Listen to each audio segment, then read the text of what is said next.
J'ai cru qu'en trouvant les bons mots, une personne finirait par changer. Je pensais qu'en expliquant davantage, en avertissant davantage, en conseillant davantage, l'autre finirait par ouvrir les yeux. Je ne pouvais plus vivre sa vie à sa place.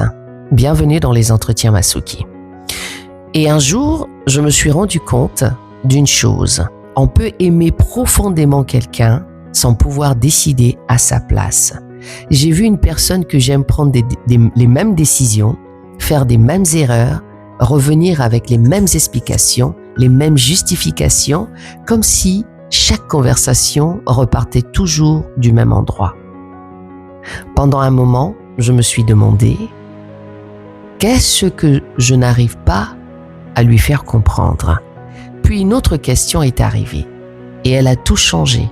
Est-ce que mon rôle est vraiment de le convaincre ou de rester une personne vers qui il pourra revenir le jour où il sera enfin prêt à entendre?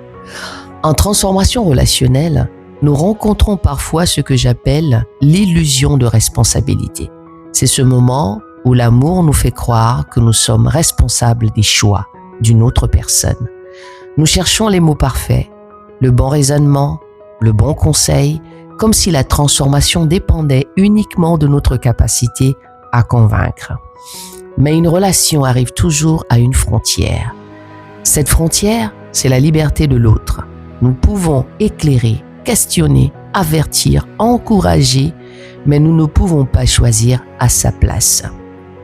Et accepter cette réalité ne signifie pas aimer moins, cela signifie aimer avec plus de justesse.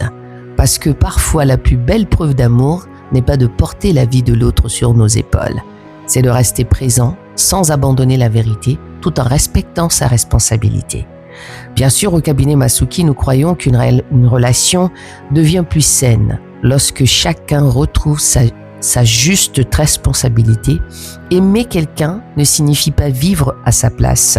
La transformation relationnelle commence souvent lorsque nous cessons de porter ce qui appartient à l'autre tout en restant disponible pour l'accompagner lorsqu'il choisira d'avancer. La question du jour, dans une relation qui vous fait souffrir, portez-vous une responsabilité qui est réellement la vôtre ou essayez-vous depuis longtemps de changer une personne qui est la seule à pouvoir décider de sa propre transformation? Je suis Armelle Masuki, consultante en transformation relationnelle. Nous croyons que les plus grandes transformations ne commencent pas par de grandes réponses. Elles commencent par une question que l'on accepte enfin de se poser.